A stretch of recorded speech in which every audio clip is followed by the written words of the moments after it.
नाजरीन अस्सलाम वालेकुम। इनसाइड न्यूज के नए प्रोग्राम के साथ मैं हूं इब्राहिम राजा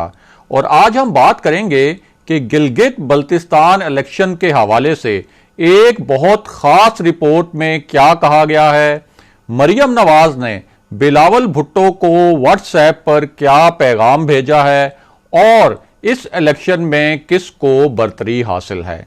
अगर आप इस खबर की तफसील जानना चाहते हैं और आने वाले दिनों में भी अहम मामलों से आगाह रहना चाहते हैं तो हमारे चैनल को सब्सक्राइब कीजिए। और अब बात करते हैं आज के मौजू पर, यानी गिलगित बल्तिस्तान इलेक्शन से पहले मरियम नवाज ने बिलावल भुट्टो को क्या व्हाट्सएप मैसेज भेजा है और इस इलेक्शन के हवाले से एक खास किस्म की रिपोर्ट में क्या कहा गया है। आपको इस मामले से जुड़े दो अहम वाकयात और उनकी हैरानकुन तफसीलात बताते हैं ताकि आप तमाम पॉइंट्स को जोड़कर यानी डॉट्स को कनेक्ट करके और नुक्तों से नुक्ते मिलाकर इस पूरे मामले को अच्छी तरह और आसानी से समझ सकें।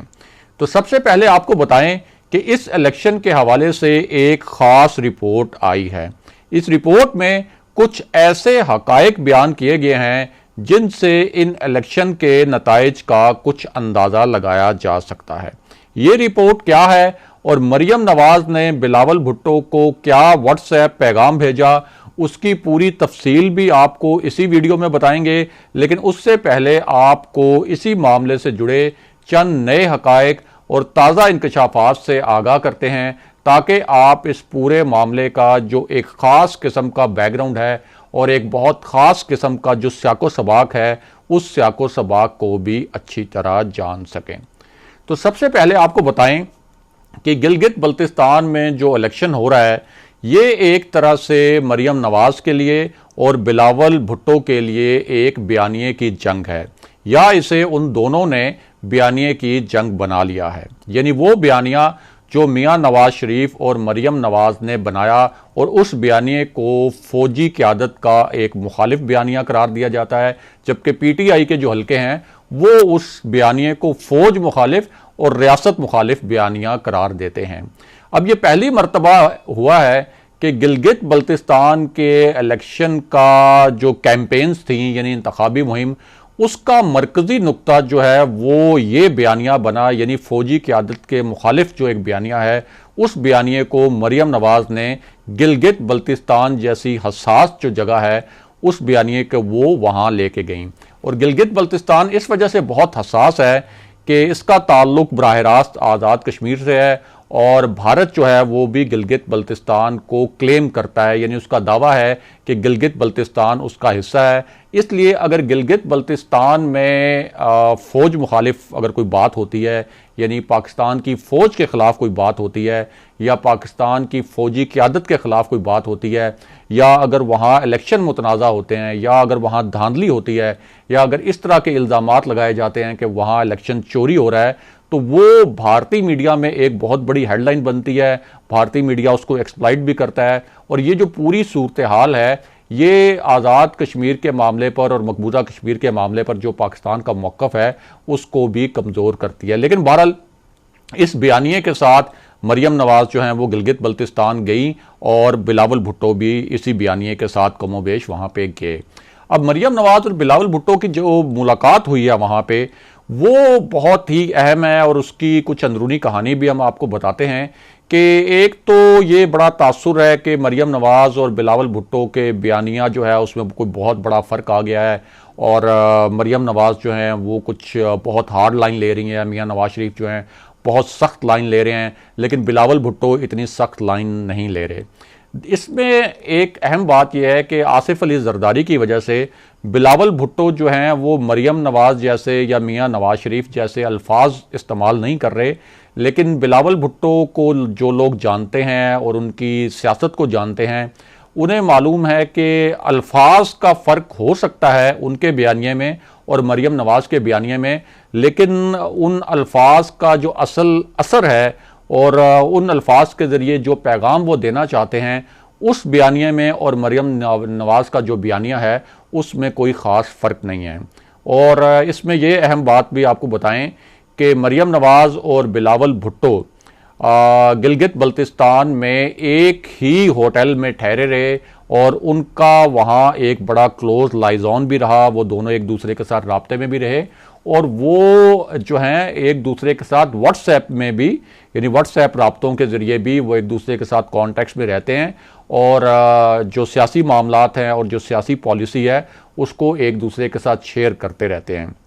अब ये जो इलेक्शन है इसके हवाले से जो दो रिपोर्ट्स आई हैं वो बहुत अहम तो हैं, लेकिन उन रिपोर्ट्स की बुनियाद पर आप ये नहीं कह सकते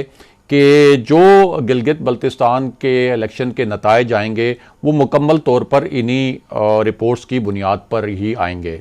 इनमें एक रिपोर्ट तो गैलप पाकिस्तान की है और गैलप पाकिस्तान का जो सर्वे है वो अमूमन उसको नून लीग जो है वो बड़ा मोतबर समझती है और उस गैलप सर्वे में तो ये बताया गया कि गिलगित बल्तिस्तान में पहली चॉइस जो है वो लोगों के लिए वो पीटीआई है। और उसकी एक वजह यह भी है कि गिलगित बल्तिस्तान के इलेक्शंस का एक ट्रेंड होता है ख़ास कि वफाक में जिसकी हुकूमत होती है गिलगित बल्तिस्तान अमूमन उस हुकूमत के साथ जाता है। उस सर्वे में ये बताया गया था गैलप के सर्वे में कि दूसरे नंबर पर जो गिलगित बल्तिस्तान के लोगों की चॉइस है वो पीपल्स पार्टी है और मुस्लिम लीग नून जो है वो वहाँ पर तीसरे नंबर पर है। इसके साथ एक और सर्वे आया था, पल्स कंसल्टेंट एक सर्वे फर्म है, इसके सर्वे की भी बड़ी अहमियत होती है और उसको क्रेडिबल सर्वे समझा जाता है और उस सर्वे में भी कमोबेश उसी किस्म की बात की गई थी जिस किस्म की गैलप पाकिस्तान के सर्वे में की गई थी, यानी पीटीआई गिलगित बल्तिस्तान में लोगों की पहली चॉइस है, दूसरी चॉइस पीपल्स पार्टी है और तीसरी चॉइस जो है वो पीएमएलएन है। इसके अलावा गिलगित बल्तिस्तान में जो 5 आज़ाद उम्मीदवार हैं वो भी इस पूरे इलेक्शन का जो नतीजा आएगा और उस नतीजे के बाद जिसकी हुकूमत बननी है तो उस हुकूमत साजी में वो बहुत अहम किरदार अदा करेंगे। और जो 5 आज़ाद अरकान हैं उनके बारे में हम आपको बताएं कि गिलगित बल्तिस्तान में भी अमूमन आज़ाद अरकान का रुझान उस जमात की जानिब होता है जो कि वहाँ पे अक्सरियत लेती है और उसके साथ साथ जिस जमात की वफाक में हुकूमत होती है। तो इस पूरे अगर ट्रेंड को देखें तो लगता यह है कि पीटीआई और बिलावल भुट्टो ने जिस तरह से कैंपेन की उसके बाद पीपल्स पार्टी, तो इन दोनों के दरमियान सख्त मुकाबला होगा और उसके बाद वो 5 जो आज़ाद उम्मीदवार हैं वो डिसाइड करेंगे कि ये इस इलेक्शन के बाद किसकी हुकूमत बनेगी। लेकिन आपको अहम बात ये बताएं कि मरियम नवाज़ और बिलावल भुट्टो की जो मुलाकात हुई उस मुलाकात की कुछ ज़राए ने हमें ये बताया कि असल में उस मुलाकात में ये डिस्कस हुआ कि पीपल्स पार्टी और पीएमएलएन को मिलकर गिलगित बल्तिस्तान में तहरीक इंसाफ का रास्ता रोकना चाहिए। और मरियम नवाज़ ने हमारे ज़राए के मुताबिक बिलावल भुट्टो को एक व्हाट्सएप मैसेज भी भेजा है और उस व्हाट्सएप मैसेज में जो कल का पूरा एक इस इलेक्शन का एक सिनेरियो बन रहा है कि किसके पास कितनी सीट्स होंगी उस हवाले से एक हिकमत अमली पर बात हुई है। और मरियम नवाज़ की ये ख्वाहिश है कि अगर ये कल जो इलेक्शन है इसमें मुस्लिम लीग नून को कुछ सीट्स मिलती हैं, जो कि कुछ सीट्स तो डेफिनेटली मिलेंगी उनको, तो पीपल्स पार्टी और मुस्लिम लीग नून मिलकर हुकूमत बनाएं और इस सिलसिले में वहाँ जो आज़ाद उम्मीदवार हैं उनसे भी राब्ता किया जाए। लेकिन ये इतना आसान नहीं होगा। उसकी वजह यह है कि जो 5 उम्मीदवार हैं उनके ऊपर ऑलरेडी एक इन्फ्लुएंस है पीटीआई का। एक तो आपको ये बताएं कि ये जो इलेक्शन है इसके अंदर जो है वो फ़ौज की खिदमात नहीं ली गई सिक्योरिटी के लिए भी, और उसकी वजह ये थी कि फ़ौज भी ये चाहती थी कि गिलगित बल्तिस्तान जैसे हसास इलाके में कोई ऐसा माहौल ना बने कि जहाँ जिस तरह से पहले इल्ज़ामात लगाए गए कि फ़ौजी क़यादत ने जो 2018 के इलेक्शन थे वो चुराए। तो इस वजह से यहाँ पे तो ये इंश्योर किया गया कि फ़ौज जो है वो सिक्योरिटी मैटर्स के लिए भी वहाँ पे नहीं होगी, यानी हालांकि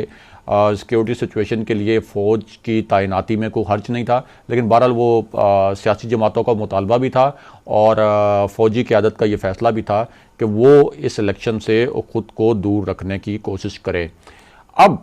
ये जो रिजल्ट्स आएंगे और जब यहाँ पे हुकूमत बनेगी तो अगर तो पीपल्स पार्टी और मुस्लिम लीग नून मिलकर यहाँ हुकूमत बनाने में कामयाब हो जाते हैं तो फिर वो इसको इस तरह से ट्रांसलेट करेंगे और इस तरह से पैगाम देंगे कि ये उन्होंने एक जो उनका एंटी इस्टेब्लिशमेंट बयानिया था और जो उनके इल्ज़ामात थे जिस तरह का बयानिया वो लेके आगे चल रहे हैं, तो उनके बयानिए की जीत हुई है। लेकिन आपको ये भी बताएं कि गिलगित बल्तिस्तान में जो इलेक्शंस के फैसले होते हैं वो बयानिए की बुनियाद पर नहीं होते। असल में वहाँ पे ये भी देखा जाता है कि वफाकी हुकूमत जो है वहाँ पे कितने वसाइल फराम कर सकती है। लेकिन ओवरऑल ये सिचुएशन PMLN और पीपल्स पार्टी के इलेक्शन के बाद जो एक मुमकिना इत्तेहाद है उसकी वजह से PTI के लिए खासी टफ हो सकती है। और दोनों का, बिलावल भुट्टो का और मरियम नवाज का इस वक्त जो प्लान है वो ये है कि किसी भी सूरत PTI का रास्ता रोका जाए।